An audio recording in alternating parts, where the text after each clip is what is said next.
We're extremely excited to bring to you the Eat Right India initiative of FSSAI, adopted by Herbalife Nutrition. Herbalife is all committed to make the country healthy and safe in their series of this initiative.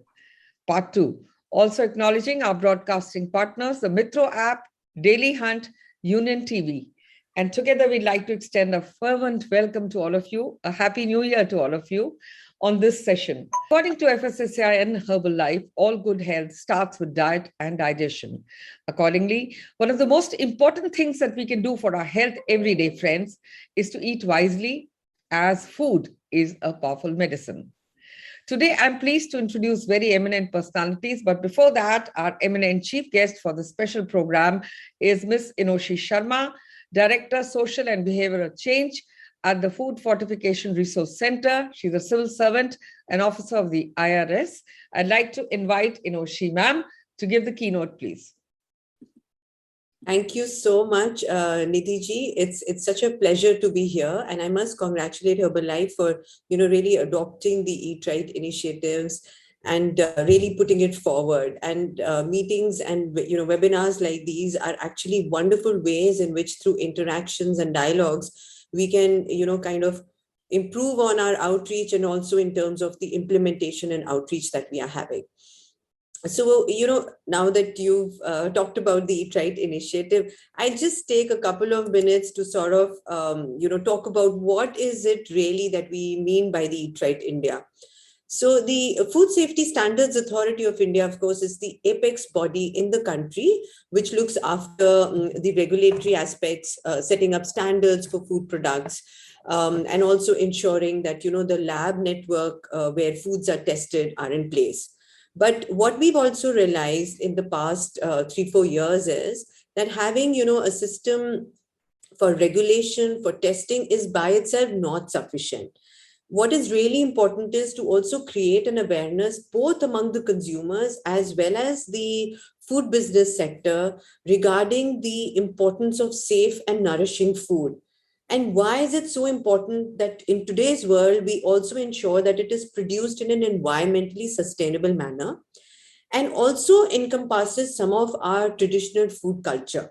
Now, why that becomes important is because we've all heard about Ayurveda. We've all heard about, our grandmothers talking about certain timings and certain ways in which food should be eaten, a certain combination with which it should be eaten.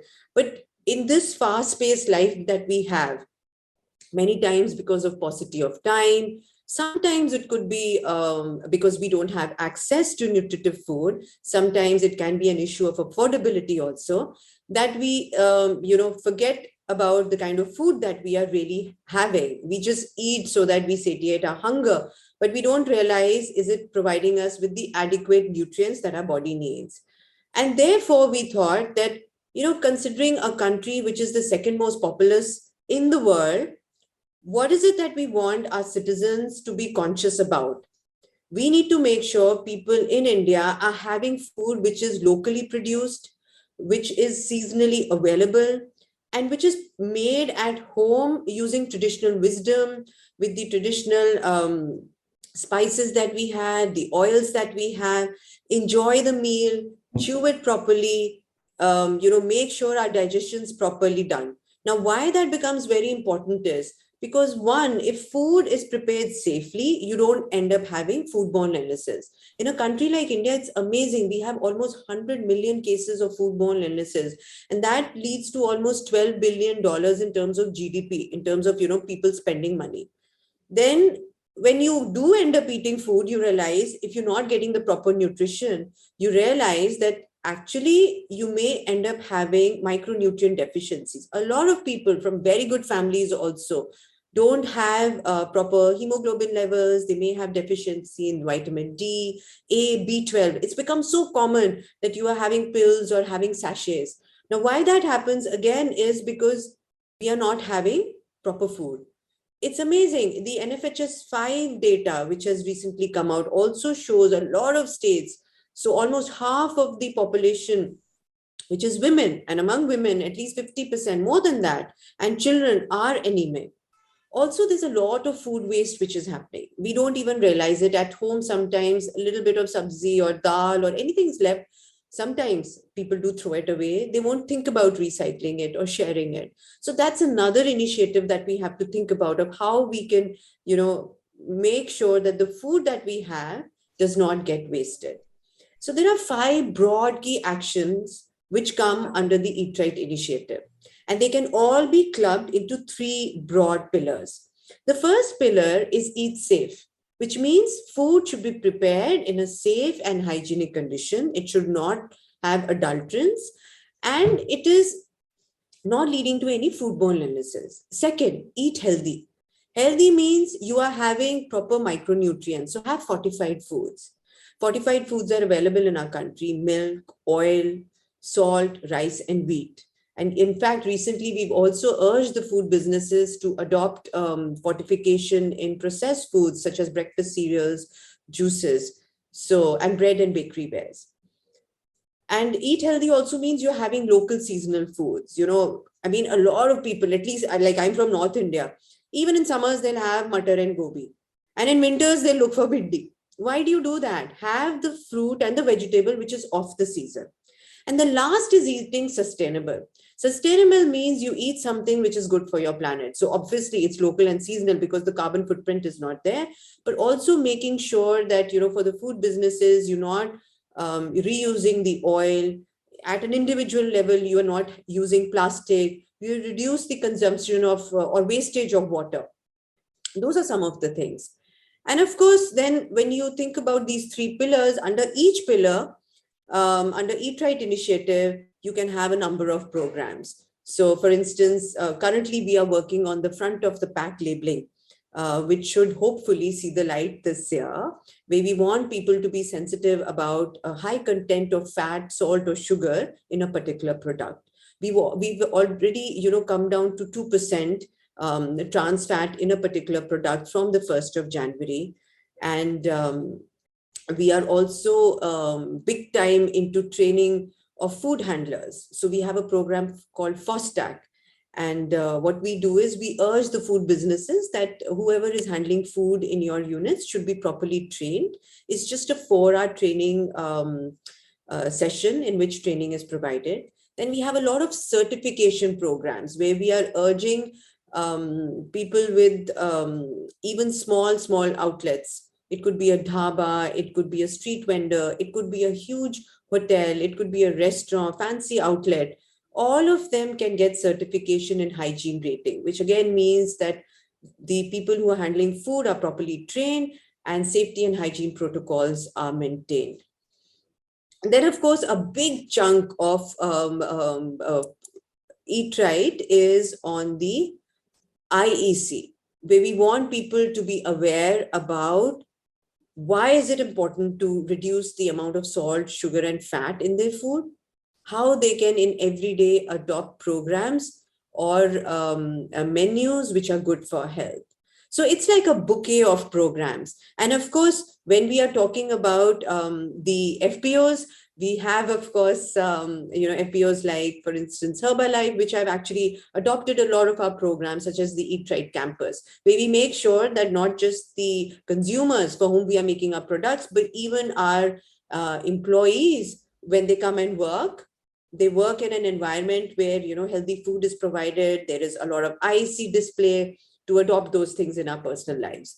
So Eat Right, therefore, provides you with a bouquet of a number of initiatives. So I just wanted to, sort of share in brief what this program is about. There are endless programs that we have, but I'll stop here because I believe we've got a wonderful panel discussion and I'd like to hear that and then maybe, take on some questions. So thank you so much. Thank you so much for those inspiring words. As Mark Hughes, founder of Herbalife, dreamed of a future brilliant beyond compare, his vision was aligned with improving people's lives. And midway through the pandemic, friends, this is the perfect time to initiate a discussion today on Eat Right India, as we stand at an inflection point today. I welcome our esteemed guests at the panel, Mr. Ajay Khanna, Senior Vice President, India Country Head, Herbalife Nutrition. Thank you for joining us, sir.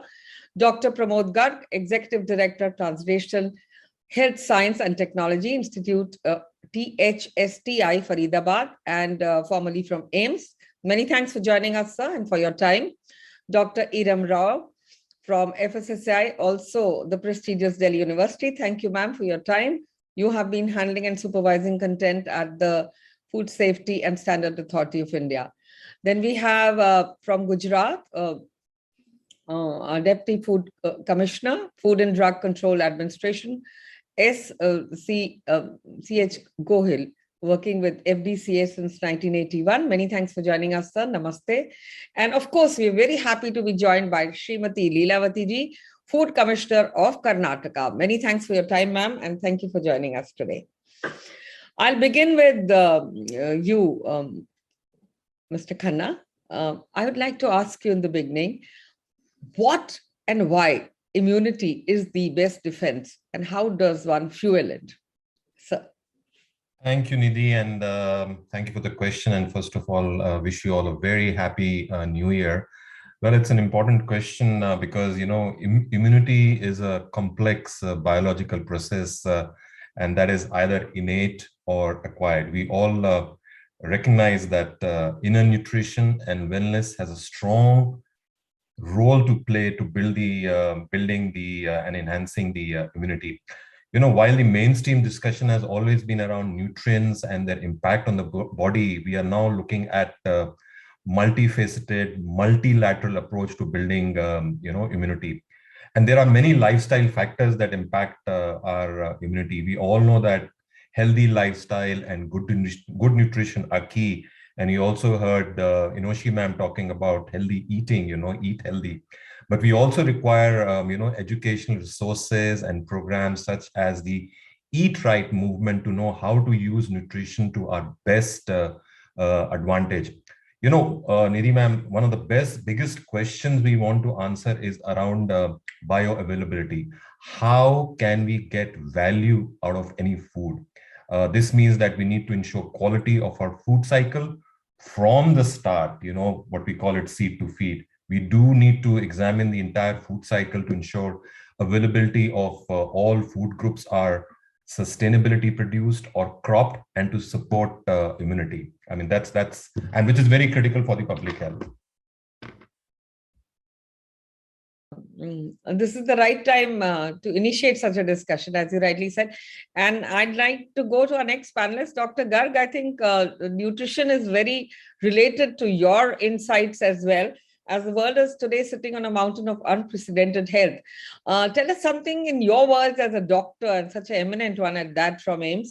I'd like to ask you, what is your definition of malnutrition, overnutrition, undernutrition, sir? Thank you, Nidhi, for this very important question. So malnutrition is either undernutrition, where someone is not fed properly, or overnutrition, where he is fed or she is fed more than what the person actually requires. So, and both are not good for your health.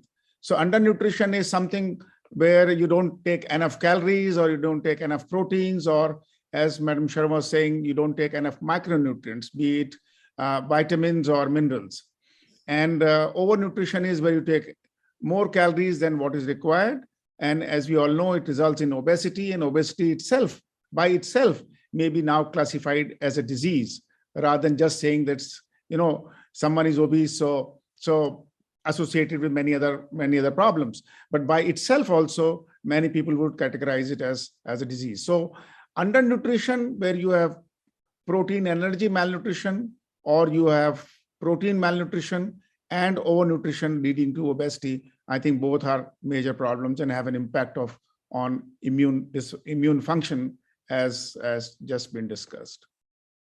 Absolutely, sir. Mr. Gohil, sir, आपसे जानना चाहूंगी मैं, nutrition is not just plain nutrition, as now Dr. Garg said. There is a whole new science to it, like AI, the new buzz approach. What is your take on the field, sir, if you talk about Gujarat? Yes, thank you, ma'am. As Gujarat is working with the ground state of all the human being, so for taking the care of the nutrition at each level, as per the instructions and regulations developed by the FSSAI, we are following that on the field staff. So we can say that in MDM, ICDS, and BISEC medium, we are providing the training to the concerned persons for the getting the proper nutrition. So we are doing at the field level. And as the Dr. Kosia is going to join, but due to the one international event, Vibrant Gujarat 2022, he is busy with some urgent meeting, so he couldn't able to. So he passed the message to this meeting for good success. Thank you so much. Yes, we are missing with Dr. Koshia, but we are so happy to have you here with us. Leelavati ma'am, if I may ask you as a Food Commissioner of Karnataka, how does India's Eat Right campaign and Fit India movement help address India's malnutrition, ma'am? As far as Karnataka is concerned, in general, actually in India, this Eat Right movement definitely will create awareness among all the stakeholders, that may be government, citizens, and everybody. Like they'll come to know what they have to eat, and regarding the hygiene also, hygiene of the kitchen, everything. Here in Karnataka, actually, regarding this Eat Right, even in Anganwadis, schools also, we are taking a lot of initiatives. Even in Anganwadi, government is providing nutrition food for the children, and regularly checkup also has been done. As well as even in government schools also, where we are providing midday meals for the children, there also regarding Eat Right, we are creating a lot of awareness to the schools. And as far as kitchen is concerned, how the kitchen has to be maintained cleanly and how nutrition is very essential. And our Chief Secretary himself every month reviews Anganwadi children's progress as far as nutrition is concerned. So this way we are creating a lot of awareness in Karnataka for all the people.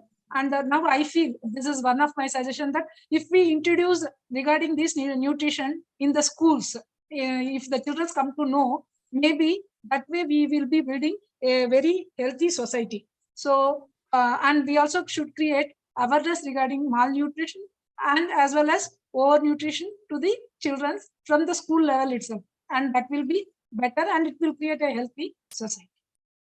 Absolutely. And in that regard and context, I think the Eat Right Schools is a fantastic program where nutrition can be the buzzword. Dr. Iram Rao, I'd like to ask you now, under the Eat Right program, how can we train street food vendors or preserve the rich culinary heritage of India by using healthy and sustainable diet, ma'am? Thank you so much. And I think I have been listening to all the experts and their wonderful suggestions. I think it's very important to kind of provide them first with some basic training, which FSSAI has already started that. And I think what we are all talking about over here is bringing about a behavioral change. What I understand is that everything in this world today is demand driven. So if we also bring out this particular change and empower and educate the consumers to start demanding for healthy and nutritious food, I'm sure the supplier, the street food vendor, would be compelled to make those particular changes. Yes, with that, we have to also provide them with the hands-on training of good hygiene practices, making them aware of what are the key things which they should adopt to make the food not only safe, but also healthy. How should they keep and store their food? What can they do with the disposable form of cutlery, etc.? And I think with the pandemic, all of us have learned one thing very clearly, that hand hygiene, which we were talking about it all this while, we all have at least cultivated one particular habit, if not everybody, most of us, to do not touch your food without washing your hands, least bit use a sanitizer. So if all of this has also been transcended to the street food vendors, I'm sure this is going to make a gradual, but certainly a certain change in the times to come. Absolutely. A certain shift will happen, and are taking it forward with the Eat Right India and all such initiatives at FSSAI will help, certainly. Inoshi ma'am, my question to you now is, you mentioned salt. What other areas do you feel FSSAI has to work on to make people aware? So see, when you talk about salt, actually the availability of salt in the market, in the open market as of now, is a little restricted. One, of course, because about the awareness of the benefits, and second, because there's no demand, therefore the availability. So we have about, say, 8 players in the market who are providing double fortified salt, and they mostly are providing it into the states through the PDS MDM programs. And in states where they are providing salt in PDS, they are doing that.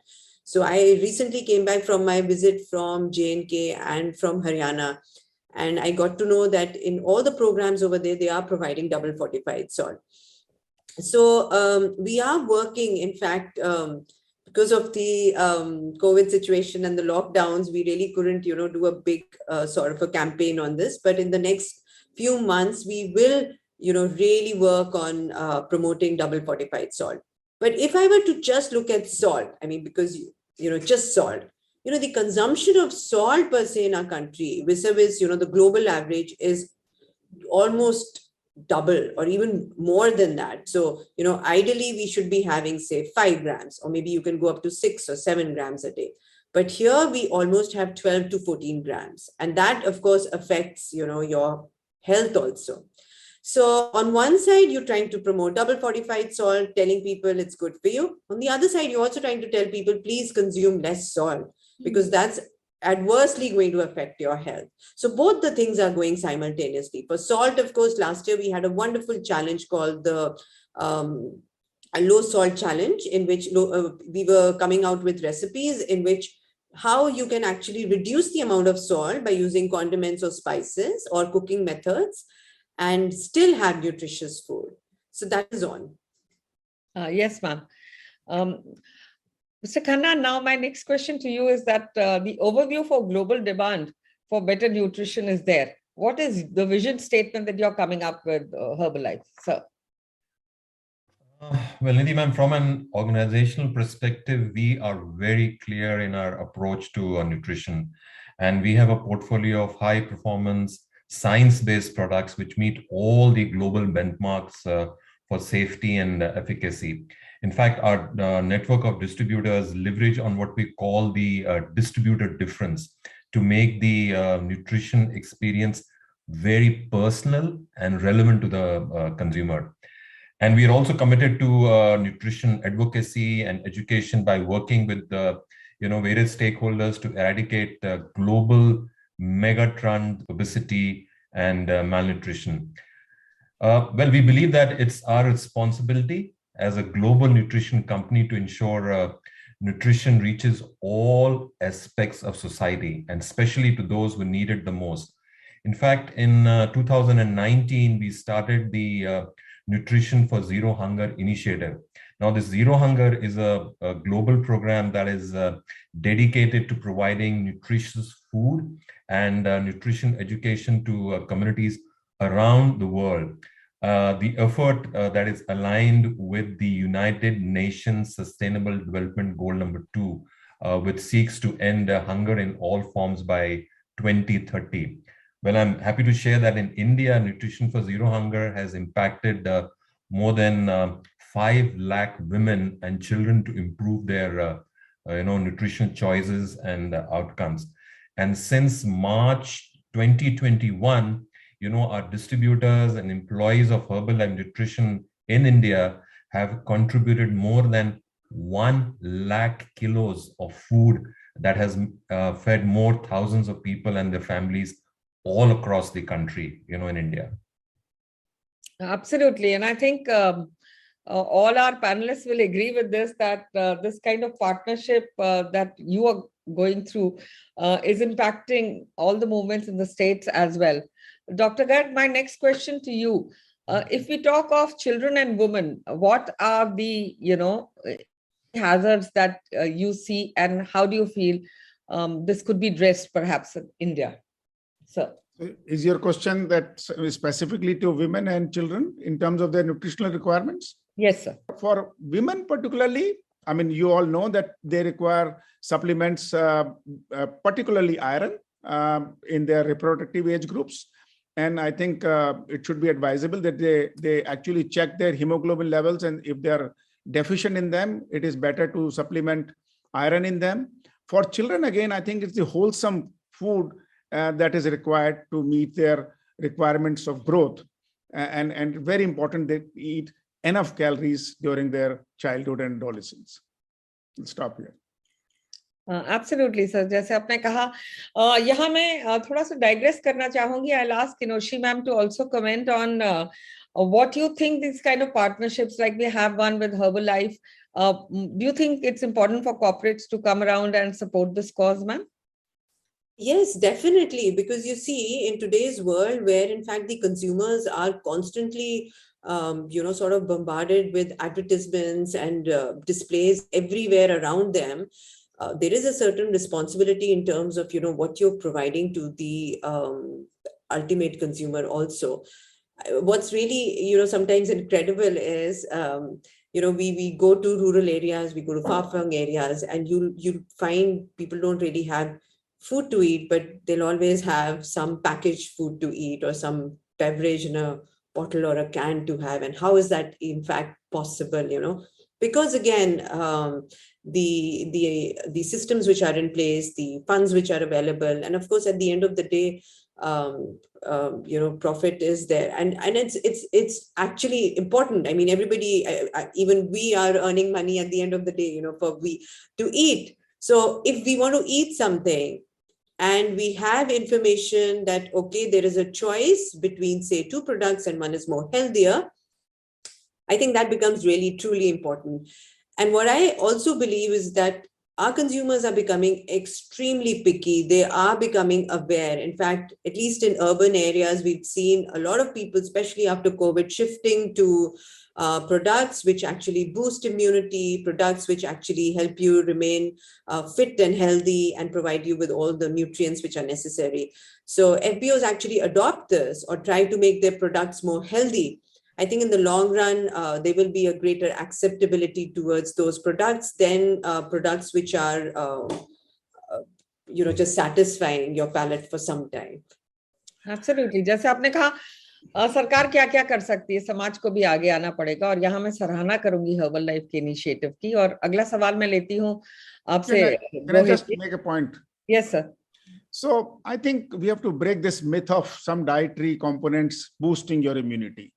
And I'm not happy about that campaign, kind of dietary things boosting immunity. I think a well balanced, nutritious diet is what is important, rather than saying this particular thing will boost your immunity, prevent from corona, or prevent from other diseases and whatnot.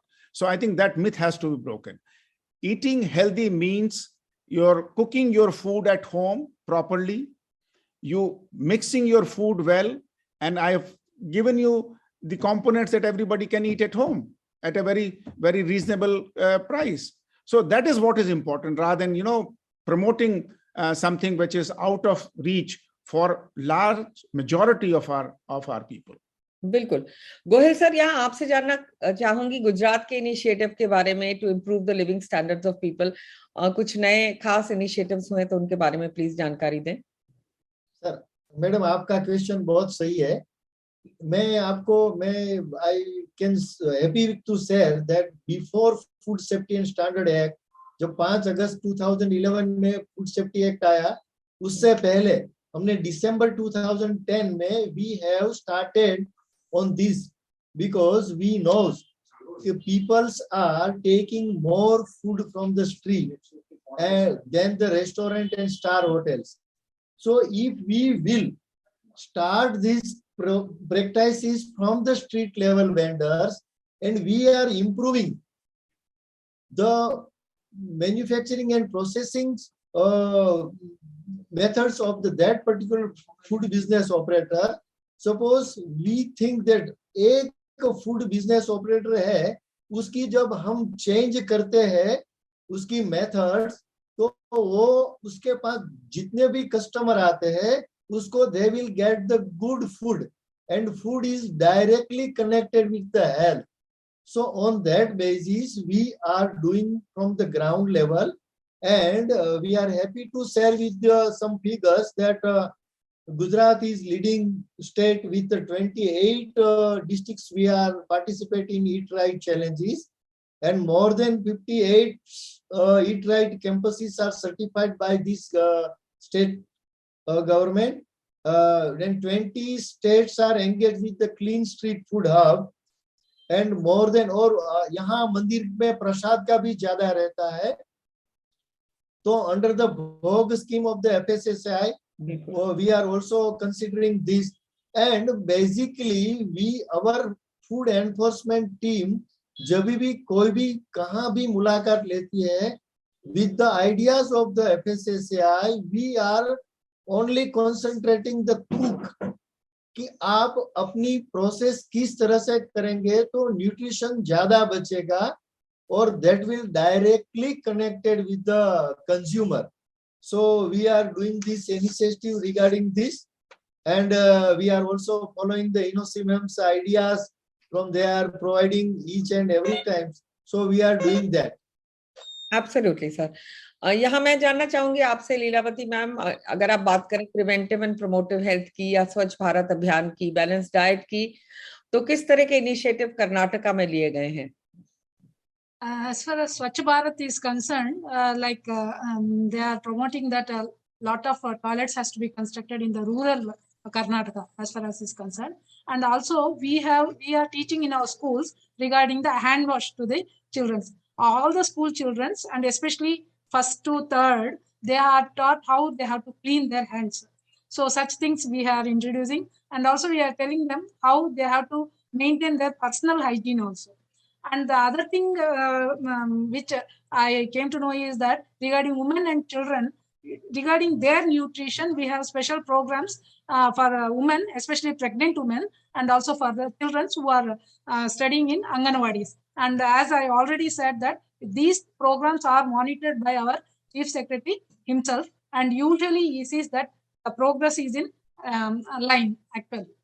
And in Karnataka, so Swachh Bharat health programs and environmental programs and these food programs are integrated and they are related to each other.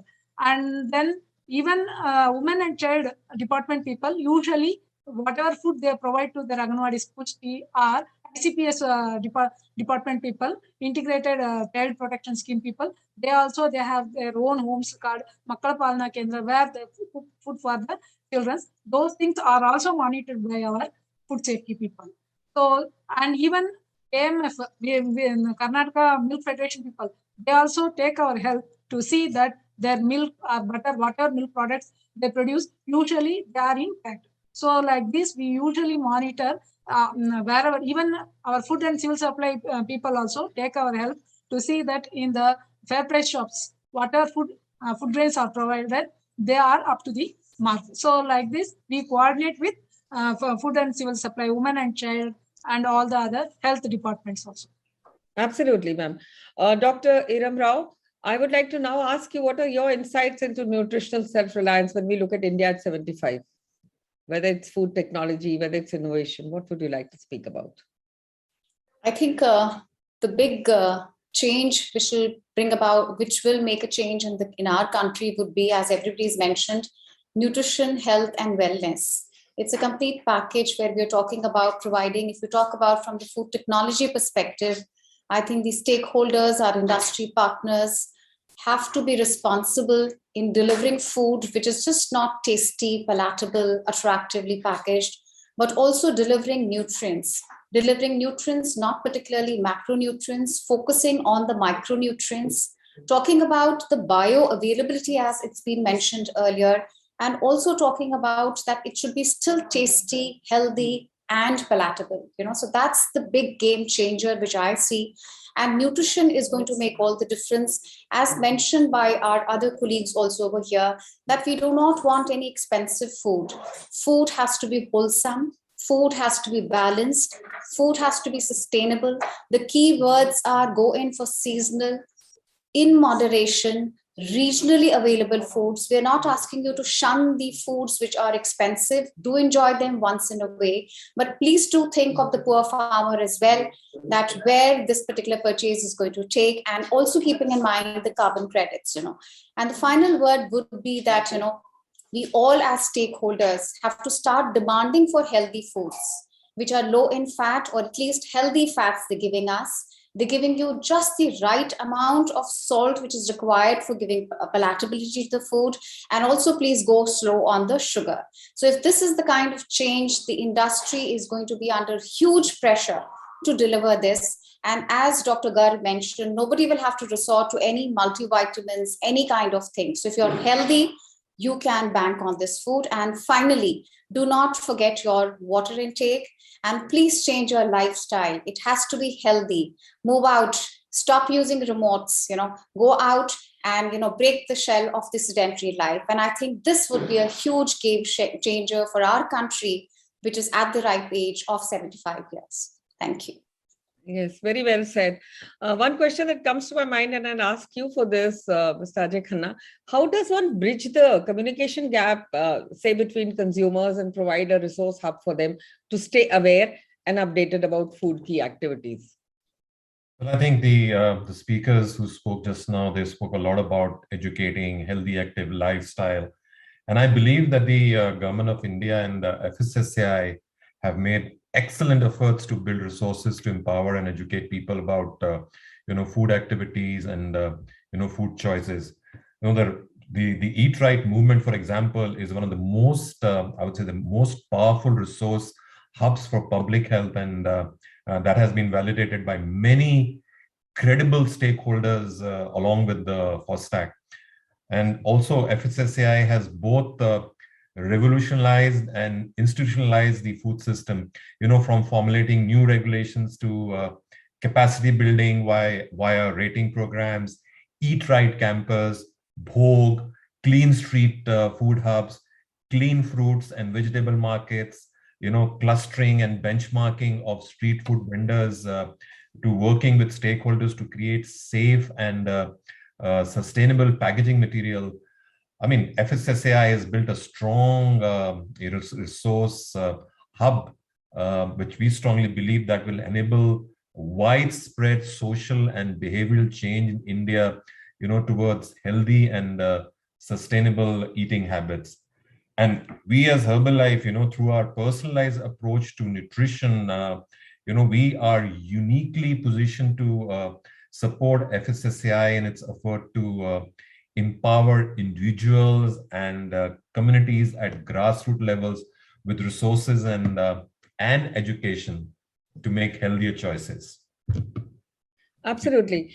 Inoshi ji, यहाँ मैं आपसे जानना चाहूंगी, आजादी का अमृत महोत्सव चल रहा है. So how do you think policymakers could recognize and address the significant risk associated with chronically underfunded research in food, ma'am? Your take on that. What is FSSAI's call to action? Actually, for underfunded research, I mean, it's really amazing that you've just raised it, because we recently, launched an Eat Right research award challenge where we actually want, now of course it's closed, but the purpose of this particular challenge was to recognize efforts which are being made all over the country, again in the field of, say, food safety, in terms of promoting healthy diets and, sustainable ways of production.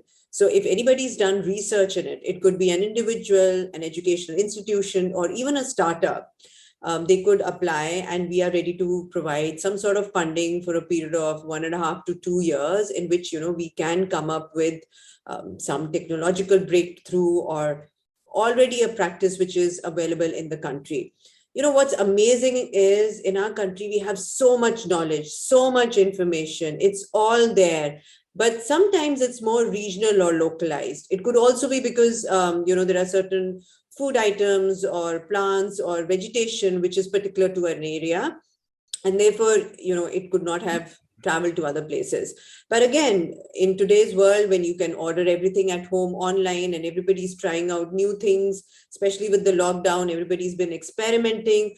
We've seen an amazing surge in terms of research for traditional indigenous food items such as millets. People had stopped having millets, but again, people are shifting over. So there's a lot of research which is there. A lot of research needs to be done also. It's not like it's always very easily available. So FSSAI does promote it, and we always encourage food businesses, research organizations to come forward, let us know what is new that they are doing, and we do support that. Yes, ma'am. Dr. Garg, I'd like to now ask you, आजकल एक word बहुत सुनने में आ रहा है, immunocompromised. तो ऐसे लोगों के लिए क्या आप हिदायत देंगे, क्या कहना चाहेंगे उन लोगों को? Now again we're hearing of another variant in France, IHU. This morning it was all across the news. तो ऐसे में जो comorbidities वाले patients हैं, वो काफी अपने आप को परेशान नजर आते हुए दिखाई दे रहे हैं. तो उनके लिए क्या मैसेज देना चाहेंगे, वो कैसे अपनी इम्यूनिटी का ध्यान रखें सर? देखिए, दो बातें हैं. when you say immunocompromised, we should understand what do we mean by this. So immunocompromised means your immune system, your defense system is not functioning optimally or properly.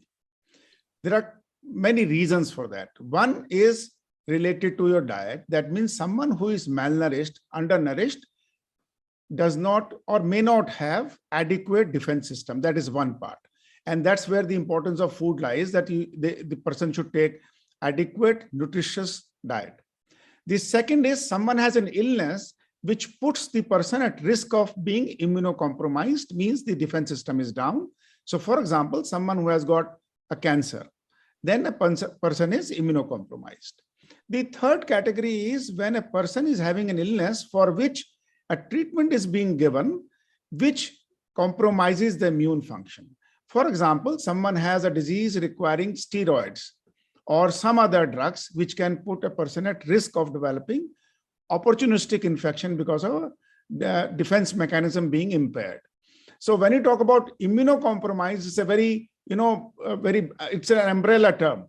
But in terms of the food, when you talk about diet, it is the malnourished people who should be careful with their diet, because undernutrition or malnutrition does put them at risk of developing various infections. For example, tuberculosis is fairly common in those who have, malnutrition.